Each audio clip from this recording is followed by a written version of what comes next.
Para mí hay una máxima que es, para jugar bien hay que sentirse bien. Esto se vincula con dos cosas. La primera cosa que te vincula en el momento que tienes una preparación física exigente es con el dolor. Los papás que meten a muchachos en categorías formativas, tú no lo estás metiendo para que ese muchacho se transforme en un atleta de las redes. Que la Federación de Baloncesto tiene muchas cosas interesantísimas que revisar en los ciclos en los que obtuvo logros y éxitos importantes. ¿Qué pasa con los jugadores una vez llega el retiro?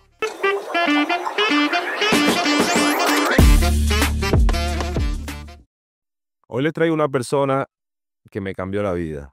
Y así como me la cambió a mí, estoy seguro que se la cambió a muchas personas. Abre este episodio Sandro Mazzucato. Bienvenido, Sandro. Muy halagado con eso que acabas de decir, pero la verdad es que te acompañé en tu proceso de cambiarte la vida. Fui una persona que pudo ver cómo valientemente en ese momento asumiste las circunstancias que estabas pasando y de alguna forma sí generé las condiciones para que los diversos procesos emocionales que estabas viviendo en ese momento fuesen canalizados de manera que te ayudasen a resolver lo que querías resolver. Bueno, sí, yo había tenido la oportunidad de contactar a varios especialistas, pero creo que contigo al primer momento hice ese clic. O sea, me diste la posibilidad de entender en ese momento qué era lo que estaba pasando y creo que eso fue muy importante para establecer una relación contigo. Hay tres funciones del psicólogo que de alguna manera facilitan la apertura con la persona que estás trabajando. La primera es que tengas la capacidad de escuchar y eso permite el proceso de acompañamiento a un momento de crisis. Nadie llega a terapia porque quiera un proceso de evolución o autoconocimiento, llega a terapia porque está pasando por un momento de dificultad. Esa es la realidad.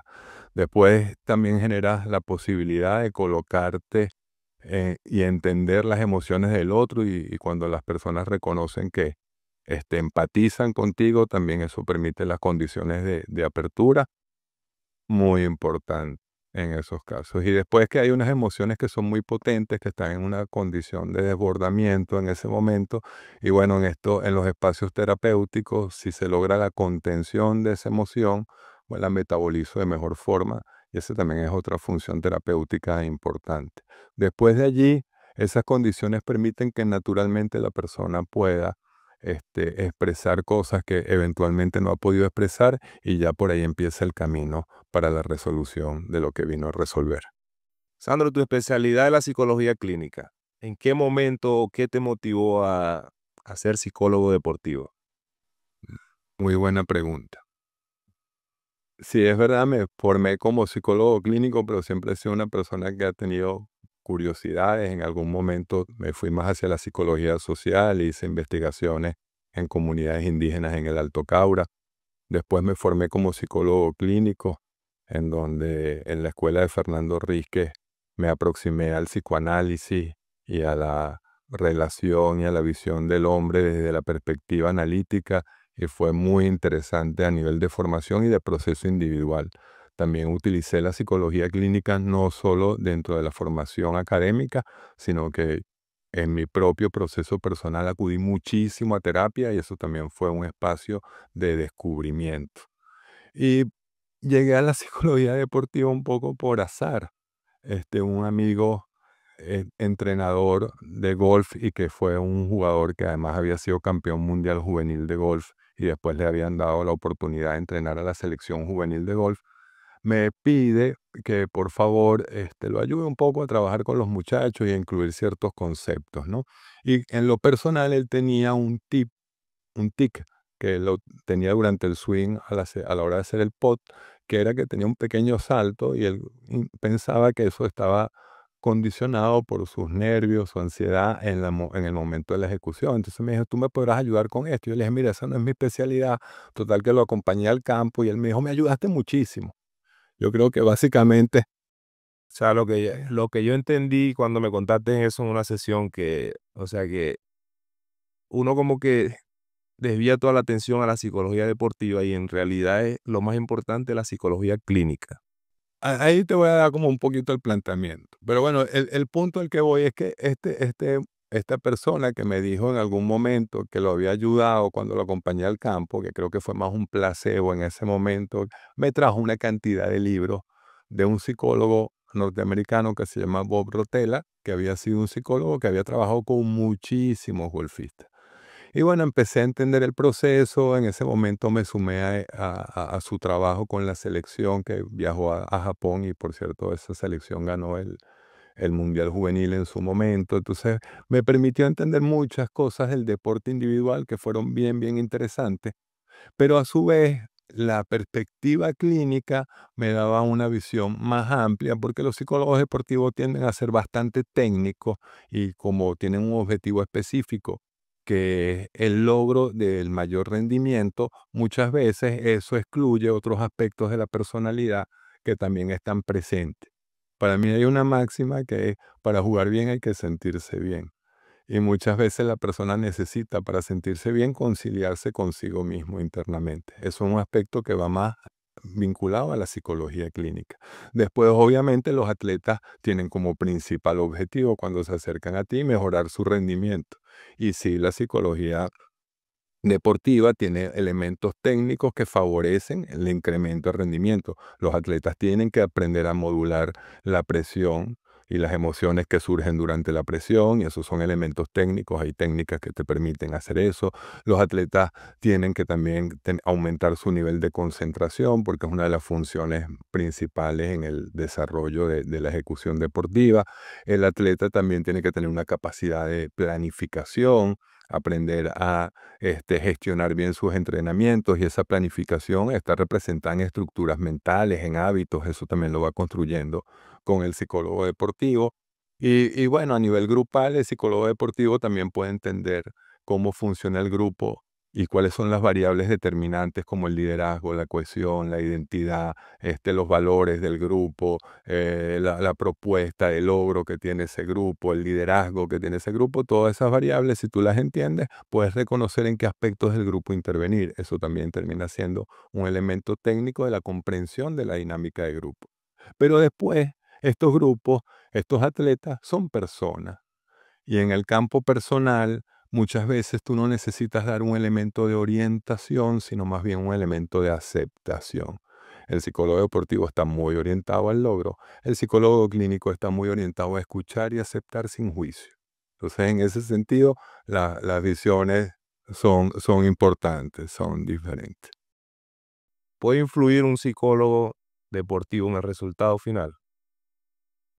A ver, yo creo que el resultado final es un logro colectivo del equipo completo. Y yo creo que lo que puede ayudar el psicólogo deportivo, el psicólogo en el mundo del deporte, es hacer consciente más aspectos. Así como en la terapia individual aumenta el nivel de conciencia, la participación de un deporte, de un psicólogo deportivo en el deporte es aumentar el nivel de conciencia. Por ejemplo, si estás en la etapa formativa, y están presentes la interacción entre padres, atletas, entrenadores, ayudar a que todos tengan un mismo lineamiento y mostrarle a los papás y a los atletas en formación cuáles son las variables que determinan su rendimiento.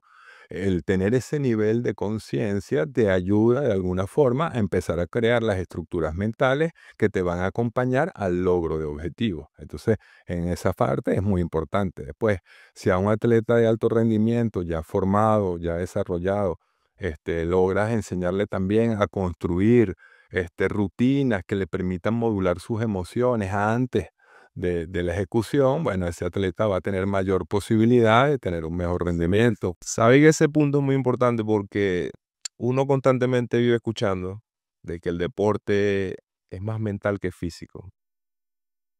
Generalmente los deportistas, lo hablo yo de mi experiencia, uno invierte en lo físico, preparadores físicos, proteína, entrenamiento táctico, técnica individual, pero muy poco, o sea, buscamos como que la manera de trabajar la mente, de buscar un especialista que nos ayude a fortalecer la mente, ya que le damos tanta importancia a ese aspecto. Primero, es muy importante aclarar que ese aspecto físico es la base del desarrollo psíquico.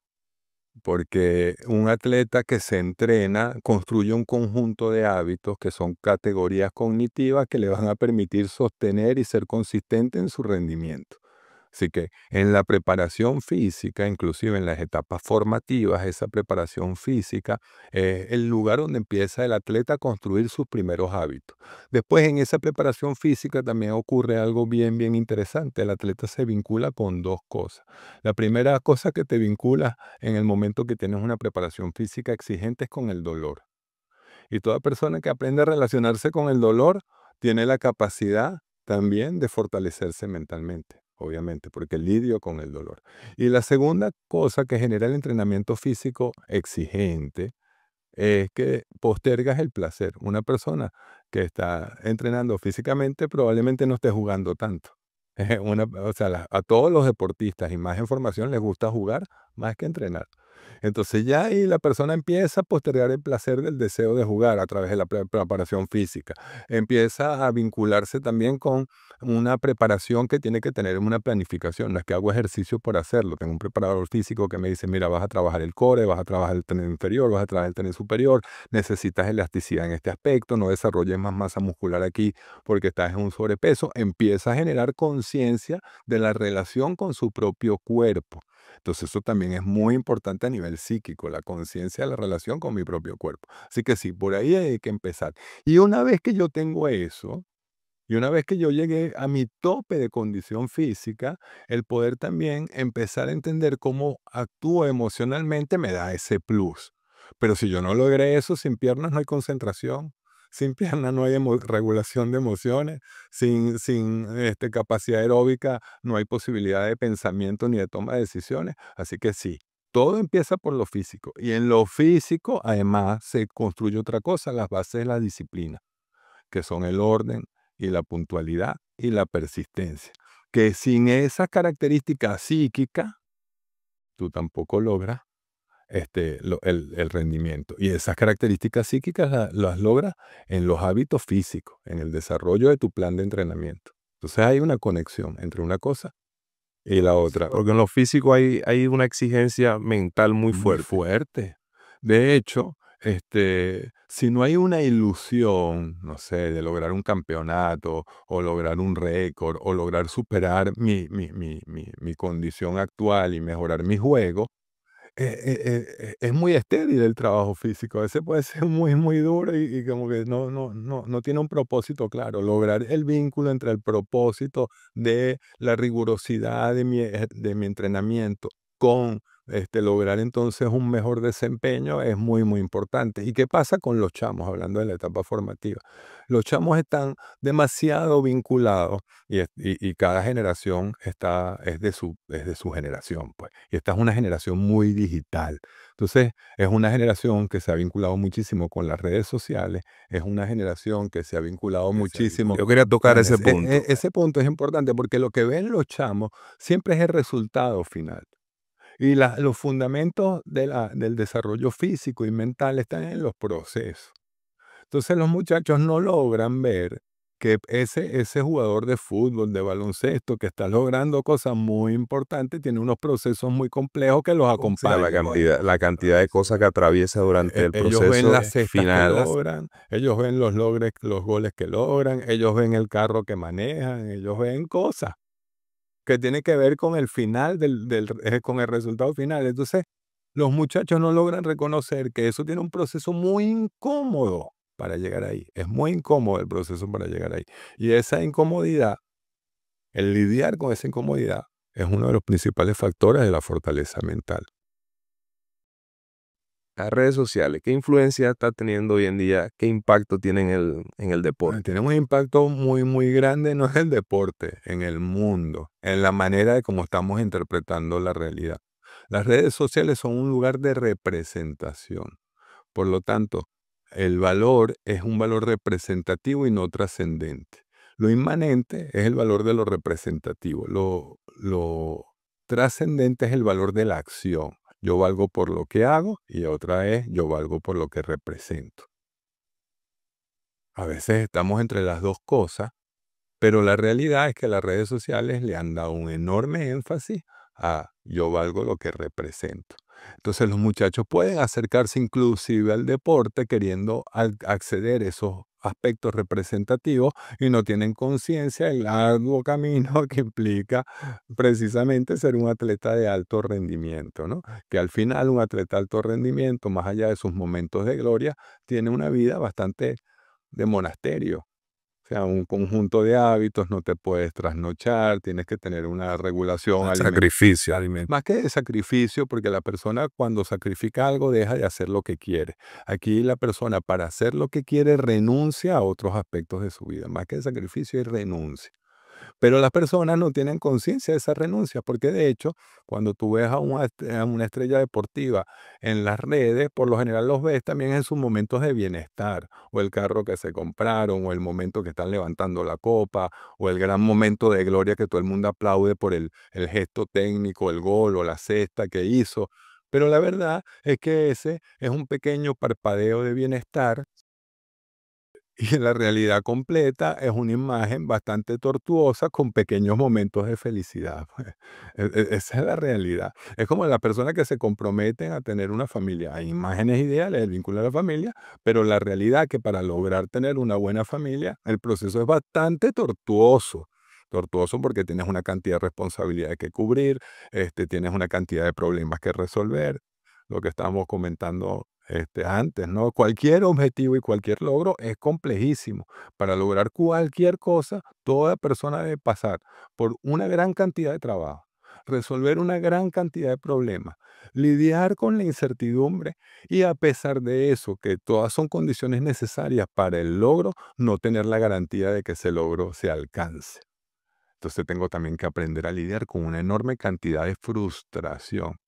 Y este es otro punto bien importante a los papás que meten a muchachos en categorías formativas. Tú no lo estás metiendo para que ese muchacho se transforme en un atleta de las redes. Tú lo estás metiendo ahí porque la vida en la tridimensionalidad y no en la bidimensionalidad de las redes, tiene una resistencia tan potente y tan difícil que te lleva a lidiar con el dolor, con la frustración, con la dificultad. Para eso es que lo estás enseñando a hacer deporte, para sacarlo un poco de ese mundo digital de las redes y que viva la resistencia a la tridimensionalidad. No es lo mismo hacerle una cesta no sé, un gol en FIFA, en Play, en PlayStation, que hacerlo en la realidad. Tú tienes que vencer la gravedad, tienes que vencer al oponente, tienes que tener el gesto técnico desarrollado, tienes que tener un cuerpo preparado para lograrlo. O sea, es muchísimo más complejo, ¿no? Entonces, cuando... A veces uno juega PlayStation y ahí quiere como que ir a la cancha y hacer lo mismo que... Y bueno, y ahí te consigues con la realidad de la tridimensionalidad. Entonces, todo padre que pone a su hijo a hacer deporte, lo está vacunando un poco contra aquellos elementos que en este momento las redes, los videojuegos y la bidimensionalidad de la digitalidad los está como atrapando, los está atrapando. Entonces, es como un espacio para mantenerlo en la cruda realidad, en la dura realidad. Hablemos del ego. Es un tema serio. Es un tema serio en este país. Nosotros los jugadores constantemente hacemos expresamos de manera negativa los resultados, los malos resultados. ¿Cómo manejar eso? Bueno, sí, hablando, conectándolo un poco con el tema anterior, las redes tienden a ser muy resultadistas. Y si algo tenemos los venezolanos en términos generales, es que le damos mucho valor a lo representativo, ¿no? Ahí en el Zulia dirían que muy pantalleros, muy grilludos, o sea, somos muy exhibicionistas, siempre tenemos la arrogancia de creernos los mejores, y el zuliano tiene esa característica, pero el venezolano en términos generales también tiene ese aspecto. El maracucho no se lo gana a nadie, pero sí es como una representación de la venezolanidad. Yo creo que hay un tema que un ego inflado no te ayuda a lidiar con la frustración y de alguna manera hace que no reconozca precisamente en el dolor que está esa frustración, qué cosas tengo que corregir para poder resolver en el próximo ciclo, en el próximo proceso, lo que yo tenga que resolver. El ego muchas veces es un elemento del yo muy negador, es muy negador. Entonces, o buscamos justificaciones para explicar lo que sucedió, o no nos responsabilizamos de eso que sucedió. Y yo creo que un poco también en la venezolanidad hay como diversos elementos que pueden explicar eso, ¿no? La venezolanidad a veces está representada por una cultura que es muy matriarcal, entonces se pierde mucho esa figura del referente paterno, en donde, bueno, la emocionalidad y lo afectivo tiene mucho peso y entonces, bueno, somos afectivamente muy cercanos, pero el método, la norma, la regla que está más representada por la figura paterna, a veces eso está diluido. Entonces, de ese ego un poco desinflado o nos creemos de muy baja autoestima, entonces no nos sentimos merecedores del logro, esa es una parte, o negamos ese aspecto y nos creemos muy grandes a pesar de todavía no haber logrado nada. Es como entrar como en esas dos paradigmas que al final representan más o menos lo mismo, ¿no? Un ego muy inflado y un ego desinflado cometen los mismos, Hay que encontrar un cometen los balance. mismos errores, cometen los mismos errores. Uno renuncia anticipadamente y el otro ni siquiera se atreve a hacer lo que tiene que hacer, porque ya cree que lo hizo, cuando realmente todavía no lo ha hecho, todavía de hecho no ha hecho nada, ¿no? Entonces, bueno, eso por un lado, eso es una representación de la venezolanidad, pero también tenemos unas representaciones de la venezolanidad que son muy, muy interesantes, porque no están representadas en el logro individual, sino en el desarrollo del sistema, del proceso. Y eso lo puedes ver, por ejemplo, en el sistema de orquesta. Es un sistema que se ha desarrollado a lo largo de todo el país y los músicos clásicos venezolanos están plagando las orquestas del mundo. El sistema del béisbol también ha generado una consistencia en la generación de jugadores de altísimo rendimiento que, bueno, ahorita en la Serie Mundial nos llenamos todos de orgullo de ver el rol que tuvieron los venezolanos en la serie, lo definitivo que fue, y no solo en la serie, a lo largo de todo el campeonato y de toda la temporada te das cuenta que los venezolanos son protagónicos. La Escuela de Medicina también tiene un modelo que ha hecho que Venezuela esté llena de médicos muy bien formados y que además tenga la posibilidad de conseguir esos médicos en todas partes del mundo, porque el modelo funciona. Entonces, cuando nosotros logramos no darle tanto énfasis al logro individual, sino que le ponemos el foco al proceso y al modelo de desarrollo, ahí es cuando el venezolano empieza, con todas las capacidades, virtudes y talentos que tiene, a descollar. No recae todo el peso sobre él, sino que empieza a construir un sistema, un modelo. Entonces ahí también el atleta a nivel individual se quita el peso de que yo soy el mejor a empezar a decir yo tengo un buen modelo de trabajo que me permite ser consistente. Eso es un cambio de mentalidad, ya no es yo, es mi modelo. ¿Cuál es la diferencia de decir soy el mejor a decir soy consistente? ¿Existe algo? Bueno, que la consistencia me permite decir que soy el mejor, porque la consistencia quiere decir que mi media es alta. Y si yo logro ver que mi media me permite siempre tener ventaja con respecto a los demás, quiere decir que soy el mejor. Entonces, en el fondo, un atleta que se sabe dominante sabe que su media es una media que le permite ser consistente a lo largo del tiempo y eso le permite entonces yo no sé si decir que es el mejor, pero puede decir que es el que tiene el mejor rendimiento y de ahí a que él pueda decirse a sí mismo que es el mejor está bien. De hecho, una de las cosas que tienen todos estos grandes atletas que llegaron a ser élite es que son consistentes, pero también tenían una convicción de que ellos eran los mejores, o sea, estaba un vínculo. Pero también ese saco de confianza no es simplemente producto de un ego inflado que hace y dice, y de la arrogancia de decir que yo soy el mejor. Ese es un saco de confianza que es producto de saber que su trabajo, su rendimiento, su efectividad es alta y por lo tanto llego a la cancha con la conciencia de eso. Con la conciencia de eso. Eso es lo que me lo permite decir. No es simplemente porque me lo digo y ya. Es porque tiene. O sea, cuando yo te llamé y empecé a tener más sesiones contigo, recuerdo clarito que una de las cosas que yo siempre hacía énfasis en eso, o sea, Sandro, quiero ser más consistente, quiero ser más consistente.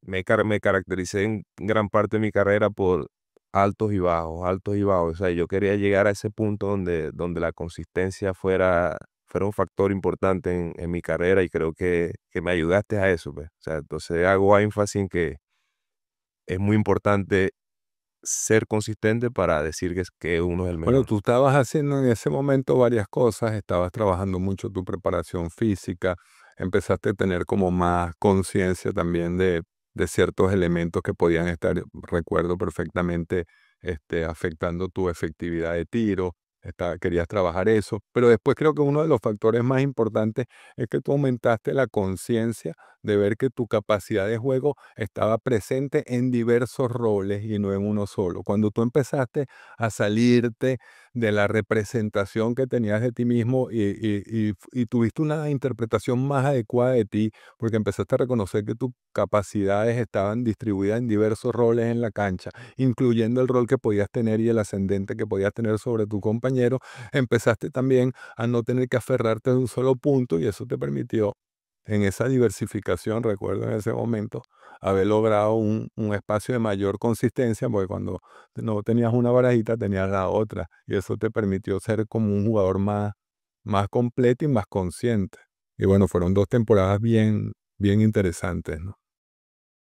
Sí, muy interesante. ¿Sabes que yo en varias oportunidades he hablado con directivos de la federación y he hecho hincapié en lo importante que el staff técnico de la federación, de las selecciones, incorporen a un psicólogo deportivo, un especialista?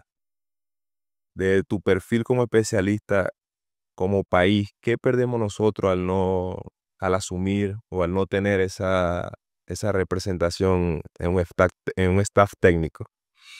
Bueno, entiendo que Venezuela, un poco porque en ciertos deportes todavía no ha desarrollado un elemento cultural. Yo que trabajo con el fútbol, a veces la cultura futbolística del país no es igual a la cultura Claro, futbolística totalmente de otros diferente. países de Latinoamérica. O en el baloncesto, en un momento hemos tenido logros bien interesantes, pero probablemente no hayamos todavía desarrollado la conciencia de qué fue lo que nos permitió realmente tener esos logros. Pero el objetivo real de un psicólogo es aumentar los niveles de conciencia, tanto en los procesos individuales como en los procesos colectivos o en los procesos comunitarios. Y un equipo que es más consciente de sí mismo, una federación que es más consciente de sí misma, un, un individuo que es más consciente de sí mismo empieza a tomar decisiones que son más adecuadas. Ese es como el primer punto, ¿no? Entonces, el primer espacio que probablemente ayude a desarrollar un psicólogo en el mundo federativo es primero a fomentar el pensamiento psicológico que en consecuencia genera una mayor conciencia, tanto a nivel institucional, individual, grupal, de lo que pueda estar sucediendo allí y eso pule la toma de decisiones, ¿no? Eso creo que como un punto. Después están los aportes técnicos que todo el mundo habla de el trabajo psicológico, pero bueno, aterrizarlo, darle a los atletas hábitos que le permitan postergar el placer, aumentar sus niveles de concentración, modular sus emociones, visualizar su trabajo, planificarlo mejor. Esos elementos también creo que serían un aporte muy importante del psicólogo. La Federación de Fútbol tiene muchos años incluyendo psicólogos en, en su trabajo. De hecho, la federación, yo recuerdo en las primeras convocatorias que tuve yo a la selección de mayores en el 2015, 2016, había un psicólogo deportivo en el staff. O sea, lo recuerdo Yo clarito. creo que la Federación de Baloncesto tiene muchas cosas interesantísimas que revisar en los ciclos en los que obtuvo logros y éxitos importantes. El fútbol en ese sentido todavía se está construyendo porque hay cosas que todavía no ha logrado, lo ha logrado más en las categorías menores que en la absoluta, pero el baloncesto, tanto en las categorías menores como en la absoluta, ha tenido logros interesantes. Ver cuáles fueron las circunstancias que favorecieron esos logros, creo que es una revisión bien importante hacer.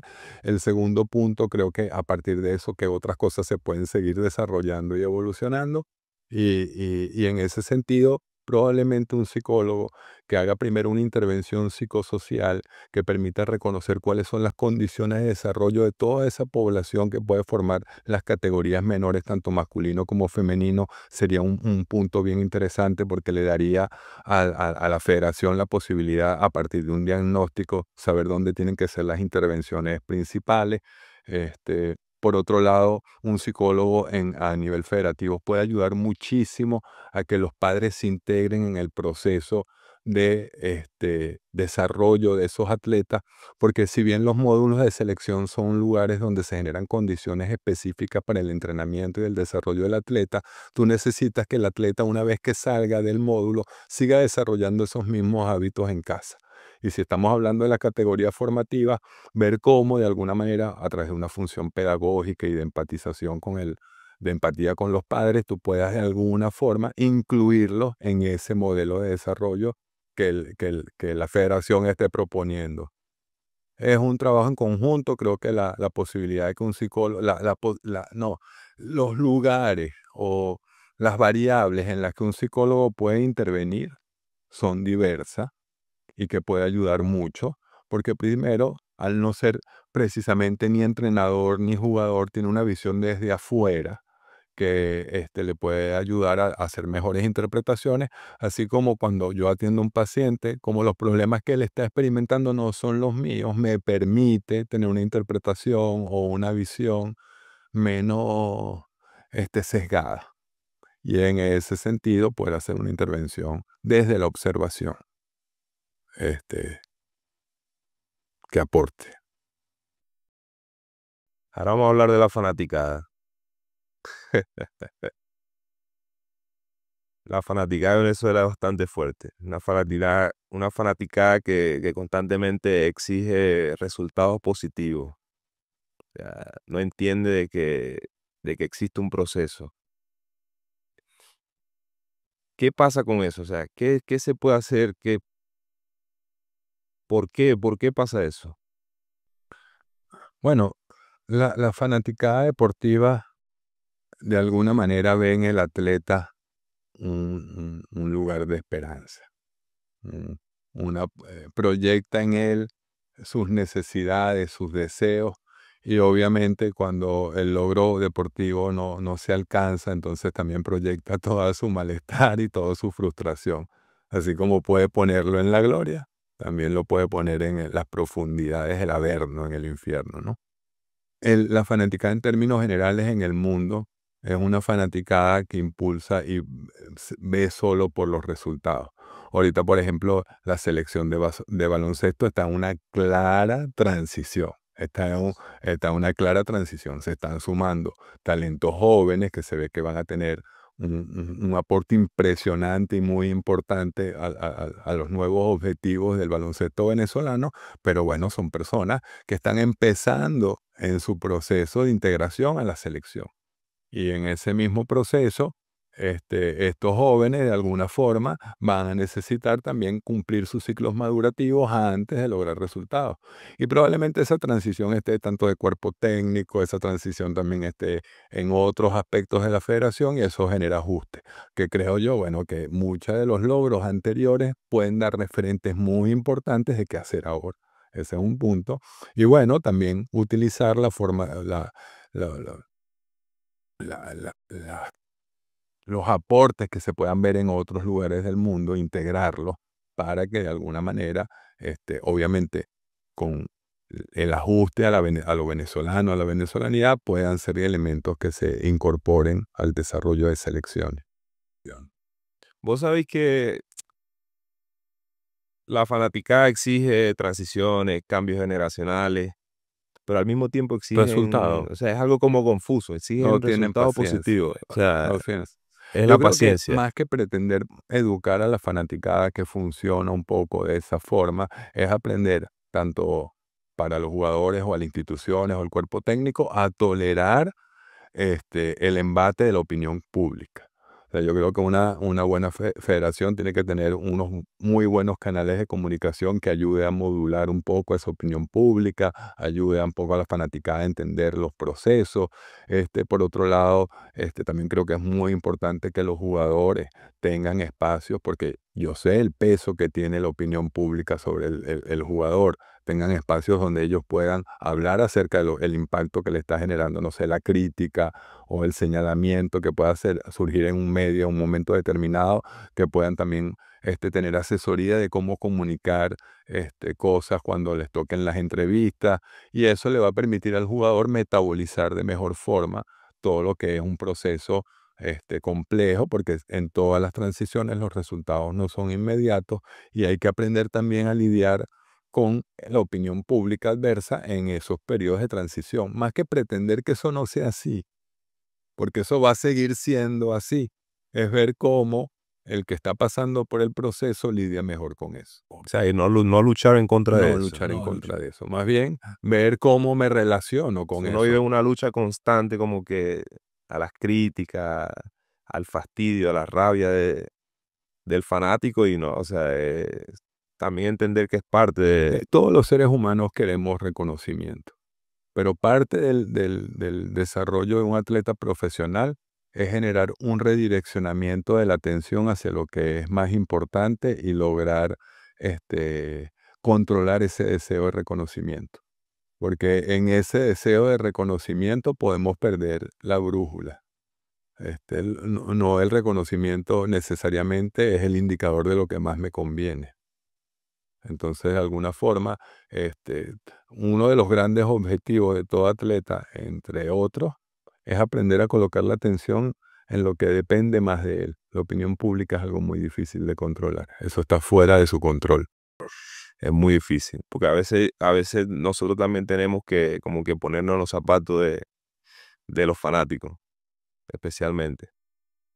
Y entenderlos un poco, así como nosotros exigimos que nos entiendan a nosotros también entenderlos un poquito a ellos. Sí, inclusive anticipar respuestas que puedan llegar, no personalizarlas tanto. Reconocer que eso puede ser parte también de la expresión de su propia frustración, de su propio malestar.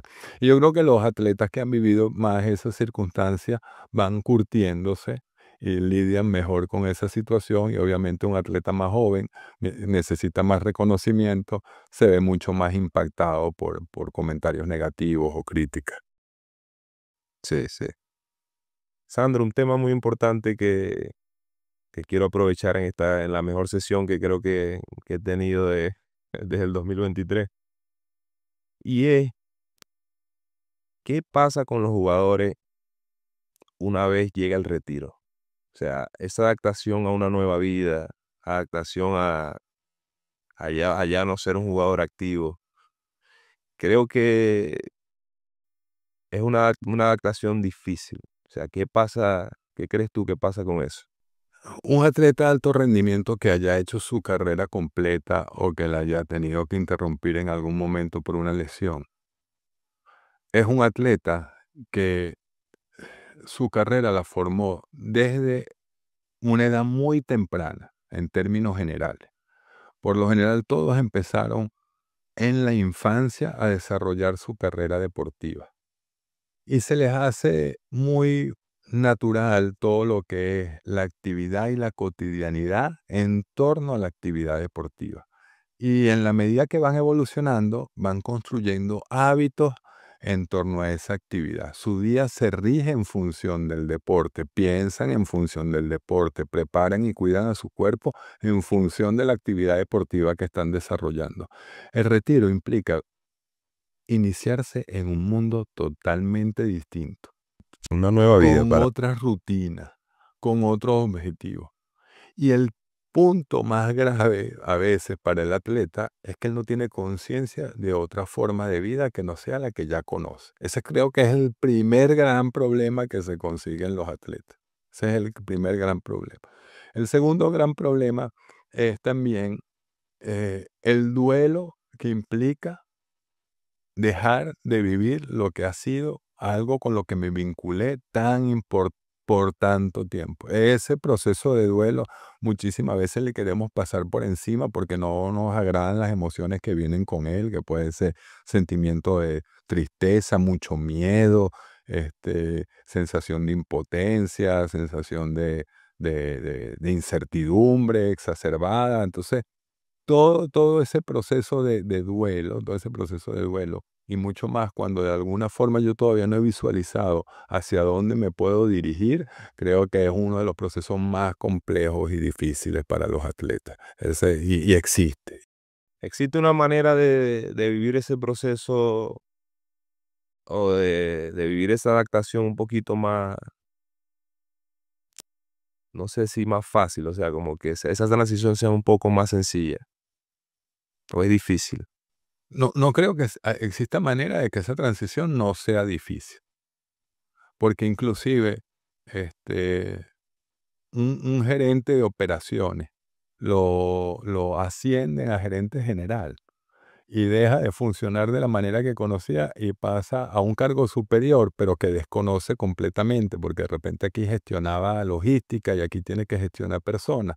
Y eso cambia, y ya eso le va a generar un nivel de angustia, aunque él sigue manteniendo un trabajo y ascendió en él. Imagínate una persona que en ese proceso de evolución se lanza a un espacio donde ni siquiera existe una estructura y un nuevo referente, la angustia que debe generar. Puede ser que ese proceso inclusive sea un proceso que lo lleve a un punto que le agrade mucho después, pero él no lo sabe. Y al no saberlo, lo primero que se disparan son altísimos niveles de angustia. Yo sí creo que esos procesos de duelo, de alguna forma, van a pasar por diversas etapas y habrá momentos donde ya finalmente el atleta está preparado para empezar ese proceso de vida. Yo creo que lo primero que le toca a todo atleta para poder lidiar con esa situación es la aceptación de lo difícil de la salida de un mundo que conocía perfectamente bien y la aceptación de las emociones que eso implica, para que esas emociones tengan un espacio de expresión y pasen de su tope a un proceso ya de resolución de las mismas. O sea, yo tengo que darle una cabida a esas emociones, o sea, no puedo no experimentarlas y vivirlas, así como como cualquier otra pérdida. Toda persona que tiene una pérdida tiene que experimentar esa pérdida para que esa emocionalidad pueda evolucionar. Y después, obviamente, también tiene que ver mucho con lo que había sucedido en la etapa previa. Es decir, qué tanto reconoció que eso iba a suceder, cómo planificó, cómo se fue preparando para ese momento, cómo se fue formando para ese momento, cómo manejó sus finanzas para llegar a ese momento. Toda la preparación previa va a determinar también cómo yo llegue a ese punto. Porque si de alguna forma yo sé que mis finanzas me van a permitir vivir esa transición, inclusive tener un tiempo para reflexionar acerca de ella, probablemente yo asuma ese duelo de una manera muy distinta a que yo lo viva en una sensación de desesperación porque llego a un lugar donde tengo exigencias como las tenía antes, pero sin los recursos para poder llevar adelante mi día a día. Esa es una condición muy distinta. En ese caso, más que la tristeza, esa persona probablemente viva el desespero de la angustia y de cómo me adapto para seguir cubriendo mis necesidades vitales. Entonces ya ese es otro. Yo también pienso que la estabilidad emocional es muy importante. O sea, estar estable, porque también para aquellas personas para aquellos jóvenes que sueñan con convertirse en jugadores profesionales de distintos deportes, tanto del béisbol, del fútbol, y no lo logran. ¿Cómo pueden ellos convivir con eso? Bueno, ese es un punto bien interesante, ¿no? Toda persona que entra en un proceso de trabajo deportivo no necesariamente va a lograr llegar a ser profesional, pero todos ellos van a reconocer que mejoraron como deportistas. Toda persona que trabaja algo mejora como deportista y probablemente no llegue a ser profesional. Pero si él logró cultivar todos los hábitos que tienen que ver con el alto rendimiento, más allá que no haya logrado ser profesional, esa persona tiene un compendio de habilidades que le van a permitir desarrollar cualquier otro objetivo en su vida. Entonces, eso creo que también es otro punto muy importante a recalcar en las etapas formativas. ¿Por qué? Porque también en las etapas formativas hay una probabilidad muy alta, es muy baja la probabilidad más bien, de que un atleta llegue a ser profesional. Por más talento que tenga temprano, en todo el camino, son muy pocos los que terminan llegando a ser profesionales. Pero los muchachos que hicieron todo el camino de formación, quiere decir que construyeron una cantidad de hábitos, cómo entrenar, cómo alimentarse, cómo descansar, que si lo llevaron bien y el talento no les permitió ser profesional, esas características, cuando las coloquen en el talento que ellos más tengan, no sé, de repente una persona que tenga grandes habilidades sociales o alguien que tenga una buena capacidad comercial, esas mismas características que él desarrolló como atleta, la pone en ese talento, le va a permitir lograr el objetivo que él quiera lograr. O sea que la formación deportiva no tiene solo como objetivo el que el atleta se transforme, el que la persona se transforme en un atleta profesional, tiene como objetivo generar las características emocionales y psíquicas para cualquier otro logro. Porque para lograr ser un atleta profesional tuviste que ser una persona disciplinada. Para lograr ser atleta profesional tuviste que ser una persona capaz de postergar el placer. Para ser un atleta profesional tuviste que ser una persona que supo trabajar y gestionar su talento. Hacer cosas diferentes de las que la hacen de las Y personas todas las comunes. personas que logran objetivos se parecen mucho a las cosas que hace un atleta que logra un buen desempeño. Así que, más bien, les diría que toda persona que se mete en ese proceso lo que está adquiriendo herramientas para la vida, más allá que las termine utilizando en el deporte o en cualquier otro aspecto de su realidad. O sea, eso, pues, que esa herramienta que uno adquiere tratando que adquieren en la formación deportiva, al final del día sirven para la vida. Mira, de hecho, es tan así que ahorita la educación va a tener que replantearse completamente porque la inteligencia artificial va a permitir que todas esas habilidades que aprendimos en el colegio sean sustituidas precisamente por la herramienta.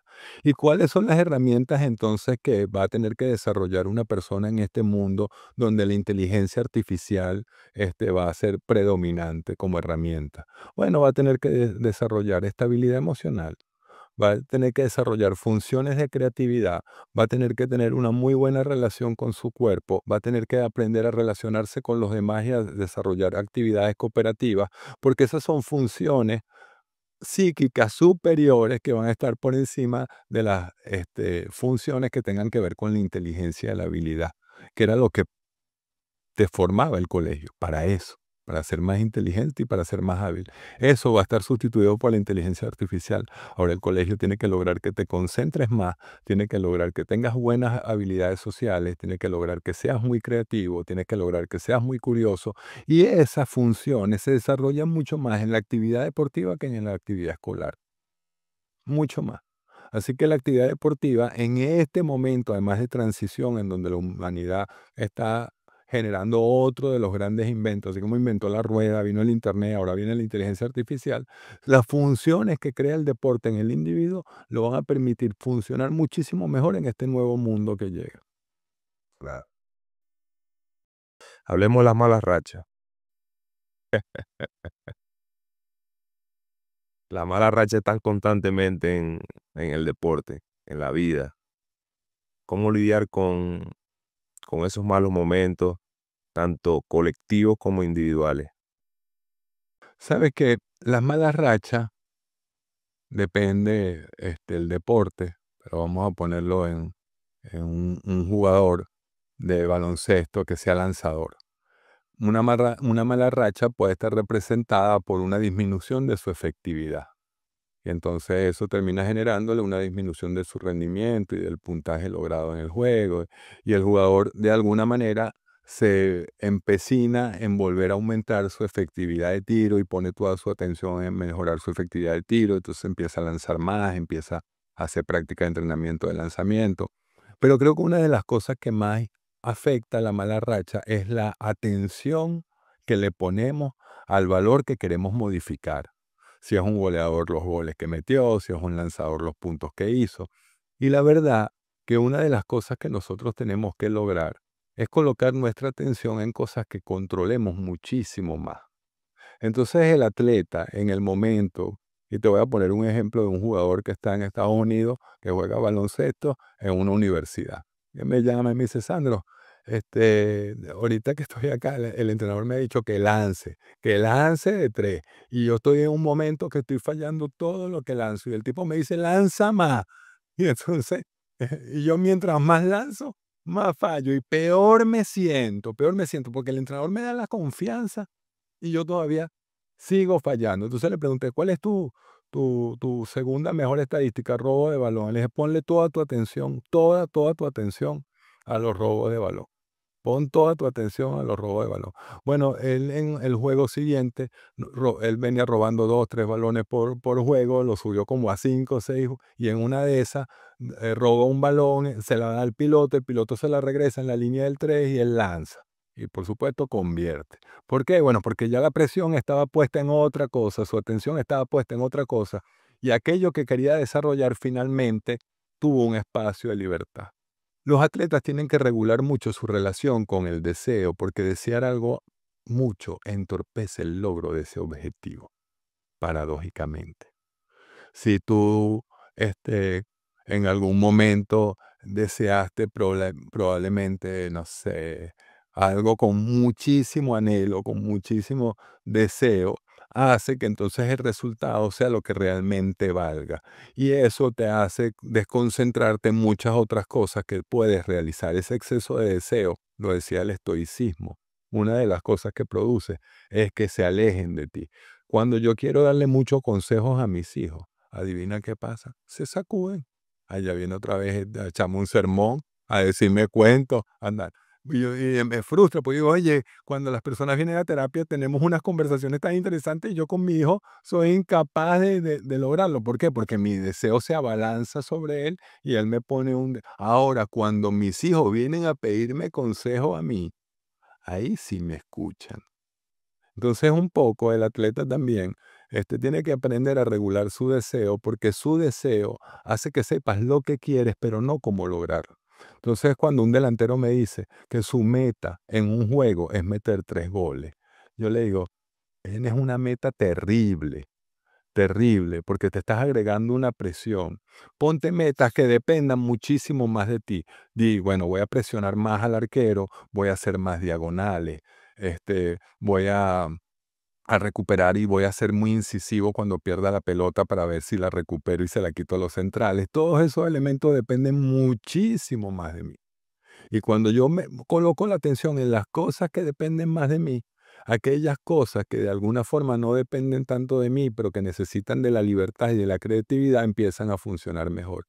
Un jugador de baloncesto que tenga una mala racha a la hora de encestar y acepte que está teniendo una mala racha a la hora de encestar y ponga muchísima más presión en lo defensivo y entonces diga, bueno, no estoy metiendo, pero voy a colocar mucho más esfuerzo en lo defensivo en ese mismo momento. Por ejemplo, en el baloncesto es entender que, o sea, uno puede aportar de distintas formas al Y juego. que hay No y que hay solamente formas que dependen más de mí. Hay días que de verdad uno no amanece bien y falla, y falla, y falla, y lanza y falla.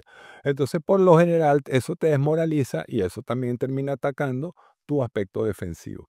Pero si ese mismo jugador acepta que está fallando y coloca su atención y no renuncia a los aspectos que sí dependen de él, que es correr la cancha, que es defender adecuadamente, que es ser intenso en la defensa, que eso sí depende mucho más de la voluntad, en el momento que robe un balón, que intercepte una pelota, que gane un rebote, que gane un choque, en ese momento va a tener el fruto de la confianza que le va a permitir después restablecer también su juego ofensivo. Entonces, ¿qué le diría yo a todo atleta que está pasando por una mala racha?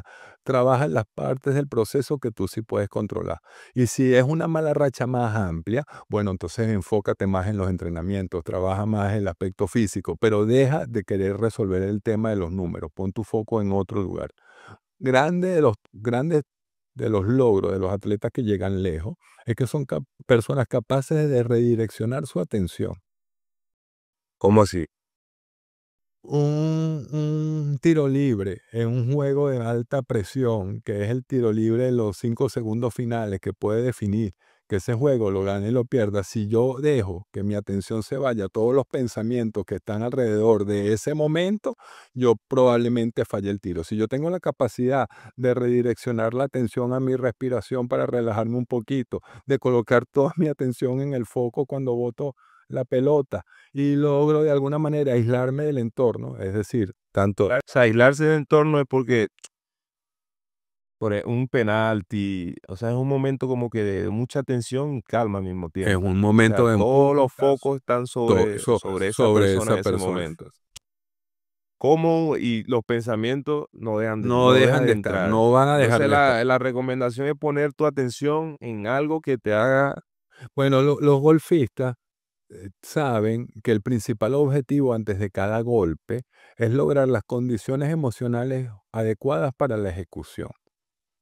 Eso es lo primero que tienes que lograr. ¿Y qué hacen ellos para lograr esas condiciones adecuadas para la ejecución? Establecen una rutina que les permiten llegar antes de la ejecución a esa condición mental. Igual logran los pitchers. Entonces, ¿qué es una rutina de ejecución? Es lo mismo rutina que ritual. El ritual y la rutina se parecen mucho, pero ahorita voy a plantearte como las diferencias, porque el ritual tiene que ver con algo más colectivo y la rutina termina siendo un espacio también bastante personal e individual.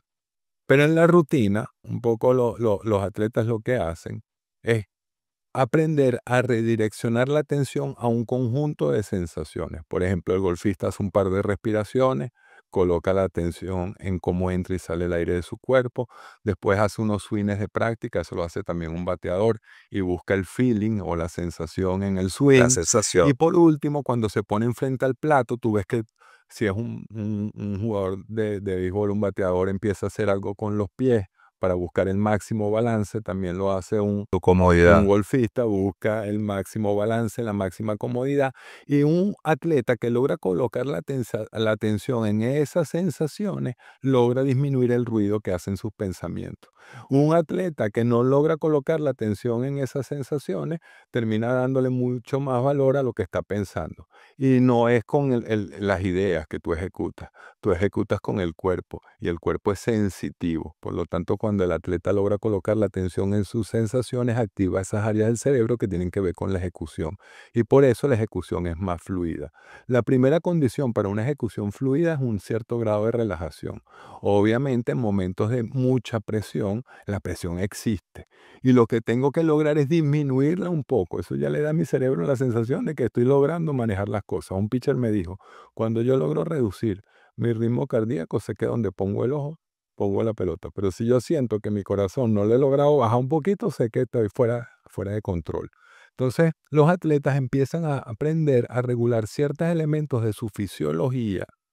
Y cuando logran regular ciertos elementos de su fisiología, también están logrando regular su mente. Ahí está la relación mente-cuerpo. Porque todas las emociones impactan en la fisiología corporal.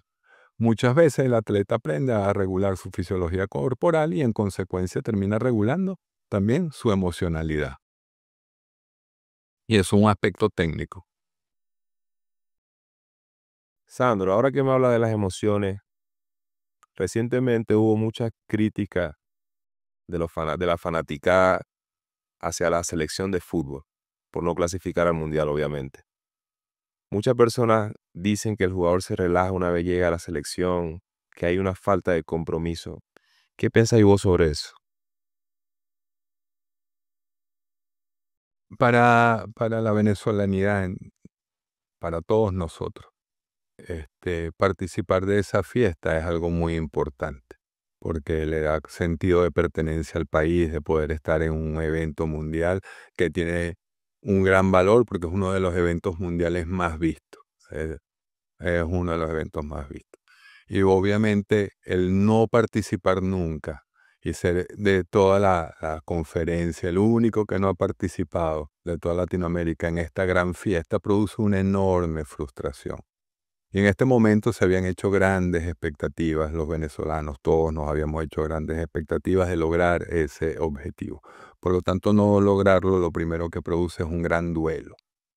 Y dentro de las fases del duelo, la primera parte de la fase es la negación y parte de los procesos de negación es que hay mucha rabia. Entonces lo primero que hacemos es atacar y acusar y buscar un responsable de lo que sucedió en este proceso de duelo. Obviamente muchas veces los técnicos terminan siendo los primeros escudos. Lo que se llevan los primeros reflectores. Exacto, y reciben todos esos balazos y flechas y todo le lanzan de todo a los técnicos y después, bueno, obviamente viene el ataque natural a los jugadores. Pero la verdad es que más allá de lo que haya podido suceder en un juego específico, en una situación particular, cuando un país ha intentado en diversas ocasiones lograr un resultado y este resultado termina siendo adverso y no se da lo que se pretende, hay que hacer una evaluación del proceso. Yo creo que aquí las selecciones han estado en diversos deportes evaluando sus procesos para lograr un mayor rendimiento, ¿no? Y así como ahorita la categoría mayor no logró ese objetivo, estamos viendo una categoría sub-15 que sí lo logró y que ya en su primera participación tuvo una victoria. Así que es una realidad a media. Hay unos aspectos del proceso que pareciera en las categorías inferiores empezar a tomar una forma y bueno, probablemente en la mayor todavía ese aspecto no se ha terminado de conocer cuáles son las variables que pueden incidir de mejor forma para aumentar la probabilidad de que este objetivo que tanto deseamos se logre. Lo que sí es cierto es que una de las cosas que pasa con la selección de fútbol de Venezuela es que ella compite en un espacio donde ella no es la más aventajada. Hay una entrevista que le hicieron a un jugador de baloncesto de la selección de Argentina cuando por primera vez empieza a participar en la NBA. Este jugador es Escola. Escola. Y una de las cosas que él dice es que cuando llega al equipo él se da cuenta que no es el que tiene el mejor dribbling, no es el que tiene el mejor lanzamiento, no es el que tiene las mejores condiciones físicas, no es el nuevo del grupo y que la única característica que tenía para compensar todas estas desventajas es que tenía que ser el más trabajador. Y como él tenía una ética de trabajo muy fuerte, terminó de alguna manera compensando esa circunstancia. Reconoció que para poder nivelarse en un lugar donde sentía que su media estaba por debajo de la media del resto, tenía que compensar eso a través de un proceso de trabajo, cosa que le permitió no solo subir su media, sino además ser admirado por su grupo de compañeros y ser una persona que ocupó un rol importante en ese equipo, como lo logró también en la selección de Argentina. Venezuela, a nivel de Latinoamérica, tiene un poco esa misma condición. No es la selección con la nómina más alta, no es la selección que tiene más jugadores en equipos élite a nivel mundial, Más jugadores talentosos. no es la selección que tiene de base la liga más potente de Latinoamérica. O sea, tiene diversos puntos en donde está deficitario. ¿Qué es lo que tiene que lograr la selección de fútbol para poder ser competitiva? Ser más equipo que el resto. O sea, tiene que buscar una forma de ser en alguno de sus procesos más intenso que el resto. Y eso requiere que de alguna forma los espacios de módulos de selección, los espacios de este, encuentro de los jugadores, se genere a través del liderazgo, el reconocimiento de una cantidad de trabajo enorme que se tiene que realizar para poder emparejarnos a la media del resto de las Lo ha selecciones. hecho el baloncesto. Lo ha hecho el baloncesto, lo ha hecho el baloncesto. Y ese trabajo, además, creo que hubo un trabajo bien interesante en ese momento, también donde la selección se seguía como manteniendo en Guaros de Lara, y entonces eso le daba también mucha continuidad a la selección, y fue un equipo que se conoció bien. Estos muchachos que están haciendo ahorita esta historia en Qatar, vienen juntos también de diversos procesos y diversos módulos, cosas que le permiten unos mayores niveles de cohesión, están muy entusiasmados. Vizcarrondo ha logrado también unos procesos de disciplina y de integración del grupo que les permite tener también ese alto rendimiento. Tenemos que lograr ese mismo objetivo en la selección mayor, que ese espacio no sea un espacio tan mundano, sino que sea más bien un espacio sacro y que de alguna forma la mística que esté allí, la cooperatividad que esté allí, la cohesión que esté presente en ese grupo permita que su rendimiento crezca para ser competitivo en una eliminatoria que es de las más difíciles del mundo. Yo creo que dijiste algo muy, muy, muy clave, que es la palabra equipo. O sea, creo que las selecciones nacionales, cuando logran eso, o sea, esa cohesión de equipo donde que todos somos iguales, donde todos luchamos por el mismo objetivo, creo que Cuando cedemos nuestro ego, que fue uno de los aspectos que tocamos en partes previas de la entrevista. Un equipo donde cada uno de los individuos cede su protagonismo individual para hacer cosas en pro del grupo. exacto. Y eso requiere una mística bien peculiar y requiere un liderazgo que impulse esa mística. Obviamente siempre los entrenadores terminan siendo los grandes líderes muchas veces, pero también en la cancha hay jugadores que pueden impulsar e inspirar al resto de sus compañeros a tener esa mística. Está ese ejemplo muy interesante también de Kobe Bryant cuando en algún momento quiere lavarle la cara a la selección de Estados Unidos en Tokio 2008 porque venía de un fracaso en Atenas y en el mundial que habían quedado sexto. Y entonces de alguna forma, cuando la concentración la hacen en Las Vegas, lo primero que termina sucediendo es que sus compañeros están regresando del casino y cuando se consiguen en el lobby del hotel a Kobe Bryant todo sudado, regresando del gimnasio. Y eso como que impuso una ética de trabajo en una selección que se asumía las concentraciones de forma muy distendida y él les dijo, no, ahorita para competir a nivel mundial nosotros tenemos que dar la mejor preparación posible porque si no los equipos europeos y nosotros no podemos darnos ese lujo y hizo e inspiró al resto de su grupo a entrar en esa misma mística de trabajo y obviamente eso generó los resultados que generó. Sí, bueno, no basta solo con talento para conseguir logros No hace colectivos. falta solo con talento. Y además ahorita el talento a nivel mundial crece en todos lados, porque las metodologías de desarrollo de jugadores se van internacionalizando y cada vez más tú empiezas a ver en muchísimos países jugadores con unos fundamentos y un talento impresionante en todos los deportes. Entonces ahí es cuando te das cuenta que el desarrollo de la cohesión grupal y el ser más equipo que el resto termina siendo una variable fundamental para lograr ese rendimiento tan esperado y ese resultado y ese sueño tan anhelado. Sandro, las distracciones, la fama. ¿Qué pasa entre esa relación entre la fama y el dinero que sin duda está afectando al deportista profesional?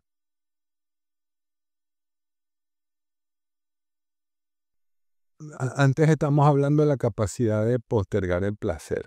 Ese es como un punto. Estamos en una sociedad que los placeres son muy exaltados y la misma relación con las redes sociales son pequeñas dosis de placer. Ya se ha visto que lo que producen las redes sociales son dosis de dopamina, los juegos producen dosis de dopamina, las personas están muy en búsqueda del placer y estamos en una sociedad que se ha transformado en una sociedad muy hedonista. Entonces tenemos ese elemento, ese es un punto. Después está otro punto que los atletas profesionales de alguna forma renuncian a muchos aspectos para poder asumir su rutina de alto rendimiento. Y eso hace que tengan una gran presión. Eventualmente la presión, si es muy fuerte, hace que ciertas válvulas se rompan y más si no tengo las estructuras compensatorias tanto mentales como sociales para regular esa presión, esas válvulas se rompen y bueno, a veces los jugadores entran o en procesos de adicción, o en procesos depresivos, o en procesos lúdicos, o en procesos de búsqueda del placer que los desvían mucho de esa vida monasterial que requiere un atleta de alto rendimiento, que de alguna forma implica renunciar al trasnocho, implica renunciar a una vida más vinculada al placer, que de repente en cualquier otro ciudadano o persona es vista como más natural. Un muchacho de 20 años de la universidad los fines de semana sale o se va a la playa o no hace nada o estudia más cerca de los exámenes y de repente se toma unas licencias en los periodos menos exigentes. Un atleta tiene que exigirse al máximo durante todo el año. Ese es el precio que hay que pagar. Es un precio importante, tienes que renunciar a muchas cosas, muchas veces tienes que vivir lejos de tu familia, muchas veces tienes que generar separaciones familiares, muchas veces no puedes descansar cuando lo deseas, no tienes espacios ni pausas. O sea, básicamente es entender que somos humanos. Pero los atletas son humanos, son humanos. Y por eso, si podemos reconocer el altísimo nivel de presión al que están sometidos, también pudiésemos buscar la manera de ayudarlos a lidiar mejor con ella y a generar también unas válvulas de escape y de liberación que sean más acorde a su trabajo. Yo creo que en eso no hay que dejar solo al atleta. porque si no, de alguna forma es natural buscar las vías que cualquier otra persona busca, que son vías de acceso a placer fácil, a bienestar, porque, bueno, los aspectos dionisíacos del ser humano son naturales.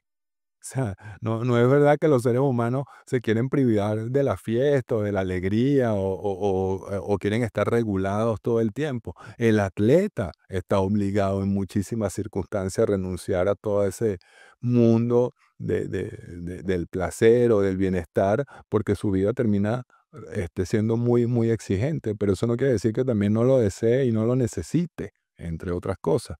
Entonces, bueno, ayudarlo a lidiar con eso, a buscar vías que le generen ese mismo bienestar y que a su vez le permitan seguir rindiendo o darle espacios para que tengan sus escapes regulatorios, bueno, creo que es de mucho valor. Hay que reconocer la humanidad del atleta también. El conformismo en los atletas. Una vez alcanzan un potencial, como que llegan hasta ahí pudiendo dar más, ¿por qué? Bueno, los seres humanos hacemos mucho eso.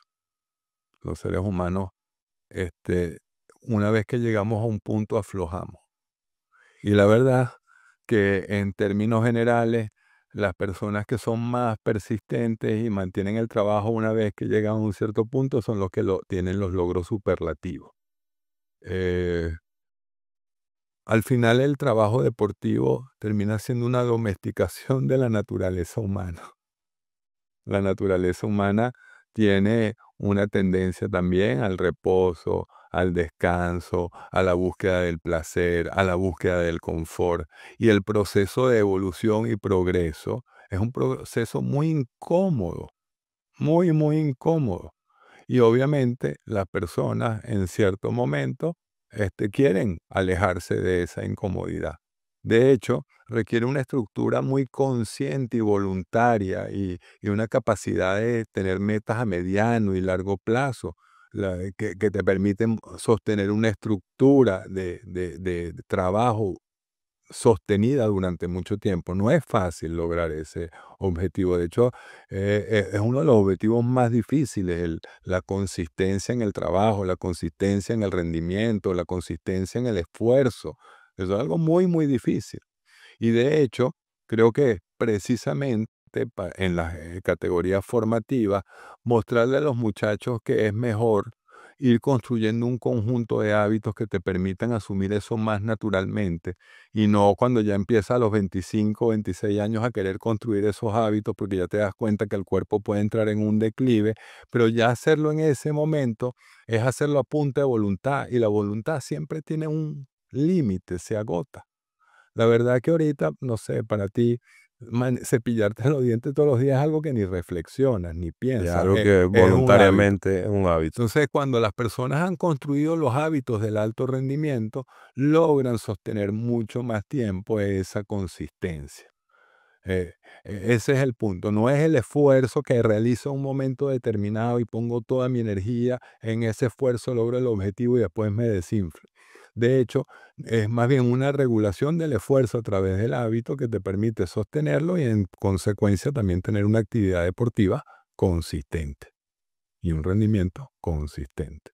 Pero eso es complejo, eso es el desarrollo de una estructura mental y eso se da mucho en la categoría formativa. Sandro, para cerrar, de verdad que creo que es la mejor sesión que hemos tenido desde que te conozco, del 2023. Hay que entender de que el juego más importante es el que tenemos contra nosotros mismos. O sea, asumirlo, entenderlo y aceptarlo. ¿Cuál sería tu consejo para todas esas personas que tengan la oportunidad de ver este episodio? O sea, ¿qué consejo le daría a todas esas personas? Mira, voy a tomar la frase que dijiste. eh, Nuestro mayor enemigo somos nosotros mismos. Y la verdad que ese enemigo está representado en nuestros temores y en nuestros miedos. Y si un objetivo tiene todo ser humano en esta vida, es vencer sus propios temores. Y si algo da el deporte, es el escenario para que te puedas medir, evaluar y retar y desafiar a cada uno de esos miedos. Así que invito a la persona a no preocuparse por el hecho de sentir muchísimo temor. Es reconocer que los miedos se vencen haciendo lo que tengo que hacer pese al miedo que eso me genere. Si yo logro tener esa actitud desafiante ante mis propios temores, la vida se va a ir abriendo frente a mí. Gracias, Sandro. De verdad que ha sido Ha sido un el gustazo. gustazo es mío y un placer poder contar contigo y Para esto y para todas las cosas que se requieran. yo sé que sí, yo sé que sí. Soy un fenómeno. Gracias a ti de verdad.